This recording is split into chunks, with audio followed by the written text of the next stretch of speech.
So, good morning to one and all. Today we have discussed how to design the prestressed concrete beam. As we know that what is the difference between RCC and prestress? In RCC we have introduced the steel. We have introduced the steel in the tension zone as concrete is weak in tension. But in case of prestressed concrete we have provide the tendons. We have applied the compressive trusses, or we can say that internally we have developed the trusses, of course compressive in nature, to the concrete so that we can counterbalance the load. This is the basic difference between the RCC and prestressed concrete. Now when we design the prestressed concrete beam, definitely the span is very large as compared to the RCC, because in case of RCC the depth is more, and if the depth is increases, the load dead load or self weight is also increases, and that's why generally for the long or large span or girders we can use the prestressed concrete. Now what is the requirement? Span, we need the span. Load on the beam, that is generally from the slab, or we can say that the deck slab in case of breach. Center to center distance between the beams, loss of stress, grade of concrete, and the tendon, or we can say that the cable detail, which type of cable we can provide. Now what are the requirements? Cross sectional dimension, we can find out the cross sectional dimension, the stressing force, eccentricity at the support and at the midspan, number of cable and their position, and the last is we can design the end block. Similarly, once we design all these things, we can check for the trusses, definitely limit state of collapse, shear and deflection. And we have already discussed in the previous lecture how to design the beam for the flexure, shear and the check for the deflection. Now, as per IS 1343-2012, figure number 7, permissible trusses at transfer due to the prestressing force and the dead load. Prestressing force and dead load, that means there is no live load before implementation of this structure. Now here it is observed that M30 to M60 grade is given. For M30, the permissible trace at transfer is 0.54 FCI. Now what is FCI? FCI is the strength of the concrete at the transfer. That means when we apply the prestressing, that is related with the FCI. So FCI generally taken as 0.80% or 0.80 FCK. That is the characteristic strength of the concrete or grade of the concrete. So M30 to M60 is given. For M30 this value is 0.54 FCI, and for the M60 it is 0.37 FCI. Now if we consider that means during the actual application of the live load, we have considered the another diagram of figure, page number 37, figure number 8b, which is related with the post tension section, IS 1343-2012, which is related with the prestressing force, dead load plus live load. That means that when we apply the after all the losses, we have considered this diagram. Now here there are two zones are given, zone 1 and zone 2. What is meant by zone 1? Part of the section where the compressive trusses are not likely to increase the service. In the service, the compressive trusses are not likely to be increased. That means it is constant. And second, part of the section where the compressive trusses are likely to increase in life. That means there is a variation. And this is related with the zone 1. This is related with the zone 2. Again, this diagram is related with the characteristic strength of the concrete M30 to M60. We can find out for the different grade we can find after interpolation. Now for the M30 it is 0.41 FCK, and here it is 0.35 FCK. Now this is FCK, and for at the transfer FCI is given, that is the trace developed during the prestressing. Now this is the second diagram, and from this we can find out the trusses at the transfer and at service. Step number 2, depth of the beam. We can find out the depth of the beam. There are three criteria. Some guidelines are given in Indian Road Congress 21 2000, page number 49 and 50, figure number 10, clause number 305.15. but such type of criteria is not given in our IS code. We have, on the basis of our experience, we have select, or we can say that we can apply the thumb rule. So design of pre-stress, depth of the pre-stress concrete beam, generally 70% of the beam required for the RCC. In case of RCC, we can say that L by 10 to L by 15 ratio. Here we have considered the 70% of that. So D or H is equal to, H is related with the depth, overall depth, 0.70 times the L by 10 to L by 15. This is the first criteria. Second one, H is equal to L by 18 to L by 20. This is another thumb rule. And third, 40 to 50 mm per meter span. Depending on the span, we can multiply this value, we get the depth. And out of all these three criteria, we can select the maximum value of the maximum value for the depth of the beam. This is the step number 2. Now, once we find out the depth of the beam, on the basis of depth, we can find out the remaining dimensions of the specifically I section. It may be unsymmetrical I section or T section, which is most economical in case of pre-stressing. So first of all, we can find out the preliminary section, wave of the width of the wave, that is the vertical portion. BW is equal to diameter of the cable duct. We can find out the diameter of the cable duct into 2 multiplied by cover, or 150 mm. Actually, this is diameter of the cable duct multiplied by 2 plus cover, or 150 mm, whichever is more. This is the width of the wave, but it should not less than 150 mm. Minimum depth of the wave should be 150 mm. If this value will be more than 150, then you can take that value. Second, bottom flange thickness, where generally provide the cables. So wave thickness T suffix F for the bottom is equal to 0.25 D, but this value should be greater than or equal to 0.50 BW. This is 150 or more than, and this is 50%. It should be greater than 150.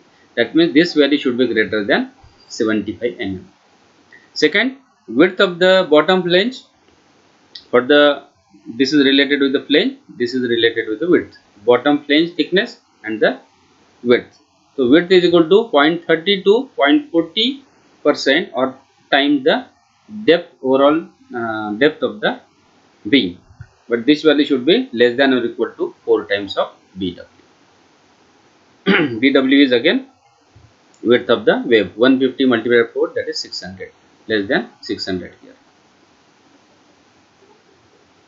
Now for the top flange thickness, BW T, that is equal to 0.15 to 0.20% or 20 times D, which is greater than 100 mm. That means the top thickness should be greater than 100 mm. Width of the top flange, BW is equal to 0.40 to 0.50 times the overall depth of the beam, but this value should be greater than 300 mm or equal to 300 mm.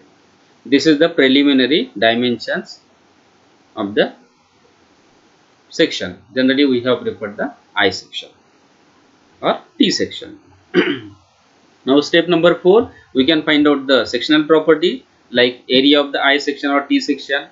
Then as the section is unsymmetrical, we can find out the CG, that is the YB and YT, that is the center of the gravity of the section from the bottom as well as from the top. I is the moment of inertia, and ZB and ZT, that is the section modulus for the bottom and section modulus for the top as the section is unsymmetrical. And last is the radius of gyration, R is equal to under root of I by D. These are the sectional properties. Now step number 5, design moment and the shear force. As we know that the load on slab, self weight plus live load plus floor finish load on the slab, live load on the beam, that is equal to load from the slab multiplied by Lx, whatever the distance is given.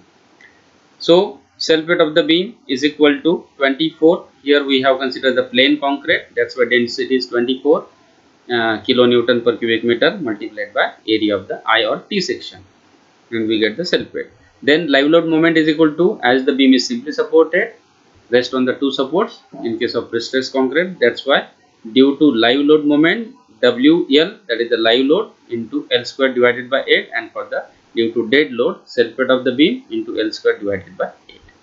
Then similarly maximum shear force, that is equal to WD plus WL divided by 2, load due to the dead load and live load divided by 2 multiplied by L, that is WL by 2, maximum shear force. Then once we find out this, because we have considered some preliminary assumption, preliminary section, that's why it is necessary to check the section modulus. So Z minimum is equal to or less should be greater than ML, that is the bending moment due to live load, plus 1 minus neta. Neta is related with the efficiency, or we can say that the after removing the loss, whatever the effective stressing is there. So MD is the dead load moment and divided by neta into FCB minus FCW. FCB is the stress in concrete at the bottom minus FCW, that is the stress in concrete considering the tension. These are the tensile stresses, FCW. So now once we check the section, next step is the calculation of the pre-stressing force. Now here we have applied the concept of RCC. There are two forces. One is the tensile force taken by the tendon, and second is the resultant compressive force taken by the pre-stressed concrete or due to the tension. So C is there, compressive force taken by concrete. Total section is effective, that's why it is capital D. In RCC we have considered small d, effective depth, and F is the, we can see that the tensile force, and this distance, or we can say that this distance is equal to lever arm, and it is assumed that this lever arm is equal to 0.5 pH. When we consider the first live load is considered, that's why ML is equal to, that is the moment due to the live load is equal to moment of resistance, and here to maintain the equilibrium we can say that tensile force is equal to pre-stressing force and compressive force is also equal to pre-stressing force. So P multiplied by Z or P multiplied by A, lever arm, we get the value of, and this is known, this is also known, we have considered this is 0.5 D, and that's why we get the P. This is the first one. Second, when we apply the dead load and the live load, this is again second, it is assumed that the lever arm, that is the distance between the compressive force taken by concrete and the tensile force taken by the tendon, is 0.65 times the EH. Again, total moment, that is the moment due to dead load plus the moment due to live load, is equal to MR, that is P multiplied by A, we get the pre-stressing force. This is the second criteria to find out the pre-stressing force. Now third, from the stresses, whatever the stresses develop at the top, here FC top, that is the F superior, is equal to FCT minus MD divided by ZT, dead load moment, and this is the section modulus at the top. So from this we get the FC bottom, FC top. Similarly FC bottom is equal to FTW divided by neta, this is related with the tensile stress, plus MD plus ML, that is the moment due to the total load divided by neta efficiency multiplied by ZB. This is at the bottom, this is at the top, and that's why we get the pre-stressing force is equal to A, that is the total cross sectional area of the pre-stressing beam. F inferior is related with the FC at bottom, F superior is related with the FC at top, into ZT divided by ZB plus ZT, and from these three we get the value of P. Whatever the maximum values we are getting, that will be treated as a pre-stressing force. Once we calculate the pre-stressing force, next is the eccentricity. We can find out the eccentricity. E is equal to, again we use the formula ZB into ZT, that is the section modulus at the bottom into section modulus at the top, into F inferior minus F superior, that is the trace at bottom minus trace at the top, divided by A into F inferior into ZB plus F superior into ZT. So we get the eccentricity. Once we find out the eccentricity, next is number of cables. Find out the number of cables, that is the total pre-stressing force divided by force in each cable. So once we find out the eccentricity, next is the, we can find out the permissible tendon zone. At center of span there is a range of eccentricity at the support and at the midspan. We can find out the maximum eccentricity and the minimum eccentricity at the support as well as at the midspan. So this is the formula. At the center of span, definitely bending moment is there, md by p, zb by a minus, and this is fct due to pre-stressing force divided by p, and e should be greater than this, that is zb into ftw divided by neta into p minus zb by a plus md, that is the total moment divided by loss neta into p. After considering the loss, we get the E minimum and me maximum, that is the range at the center. Similarly, we can find out the using the same formula at the support. At support, bending moment is definitely 0, and that's why md is 0. This is 0, this is 0. We get the E maximum, E minimum. As cable profile is parabolic, we can find the E at different length. Similarly, we can find out the it is parabolic, we can find out the eccentricity at different location, because we know we can find out the bending moment at different location. We get the cable profile. This is about the, we can say that the design of the pre-stress concrete beam. This is E minimum, this is the cable profile, or we can say that the range, because there are 3, 4, 5 like that number of cables are there, and that's why we cannot provide at the one place, we can provide at the different place, and that's why this is the range at the support and this is the range at the midspan. This is about the, we can say that the cable profile. Now once we have complete this, next is the check for the ultimate flexural strain. Now how we can find out the ultimate flexural strain? It is already discussed in the previous lecture using the limit state of collapse. This expression is given in IS code.